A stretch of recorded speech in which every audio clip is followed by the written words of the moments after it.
Mr. Speaker, as the Right Honourable Lady knows, what happens is that the protocol, the current arrangements that we have for Northern Ireland, the arrangements envisaged in this deal, lapse automatically, and the default position is full alignment with the UK in every respect, save unless the people of Northern Ireland decide by a majority vote to remain in alignment. That is always open to them. That must be fair. It is for a very small range of policy, and from the beginning, as I've explained to the House, Northern Ireland will not only be able to take part in free trade deals, but Northern Ireland will have many of the advantages and attractions of Brexit, in the sense that we can regulate differently and better, for instance, for financial services. We can have a free port, for instance, in Belfast. There are things that I see, as is their customary way, my distinguished friends in the Democratic Unionist Party accepting this good news. There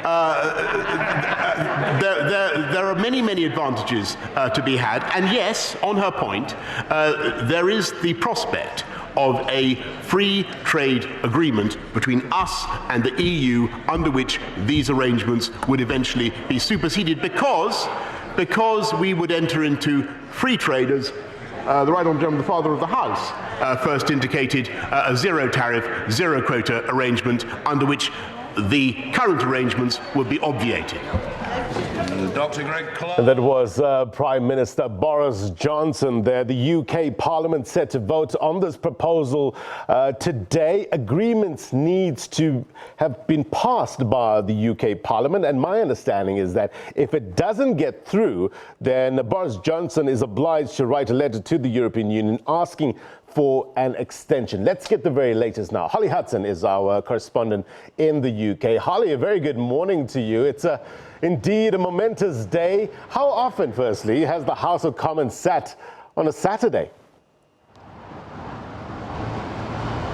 Well, yes, you join me here at Westminster on what is now being dubbed Super Saturday. The last time that MPs gathered behind me here on a weekend was 37 years ago in 1982, when we were set to go to war with the Falklands. So incredibly rare, unprecedented situation that often only happens when we go to war. But Boris Johnson very much in many ways facing his own war here in Parliament today. The big question is, will he win? Has he got enough MPs on side to back his new withdrawal agreement, his revised withdrawal agreement that he secured in Brussels earlier this week? And as it stands, the consensus is that he doesn't. He might just scrape it, but there's many ways in which this could go today. He doesn't have a majority, so he's very much relying on potential Labour rebels, Tory MPs with which he withdrew the whip earlier this year,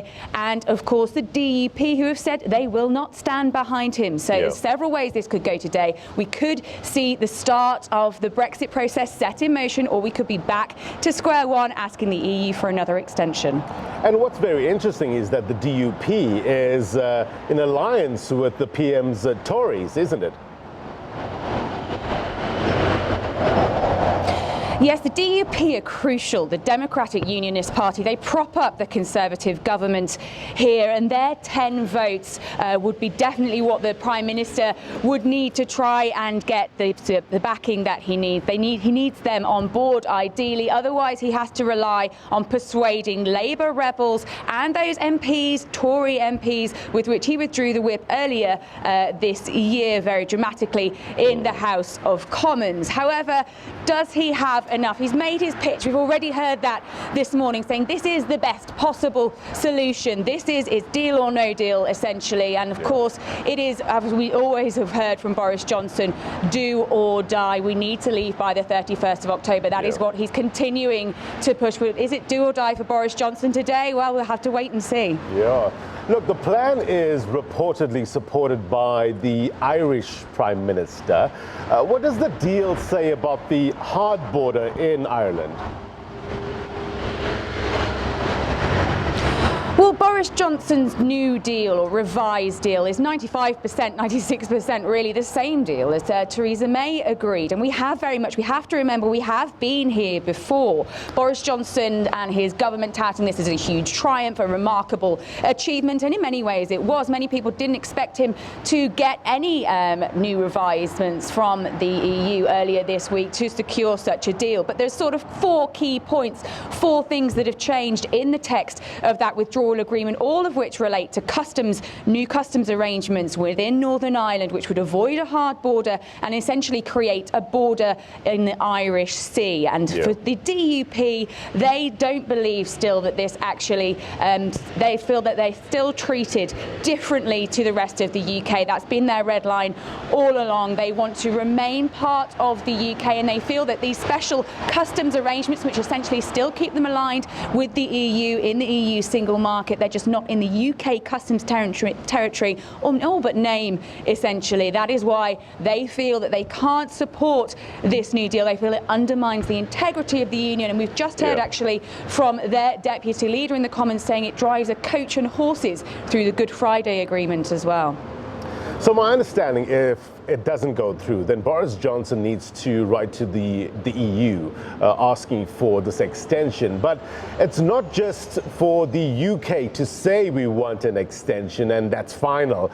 Every EU member state, which is 27 of them, needs to agree, isn't it? And if one says no, that's a problem.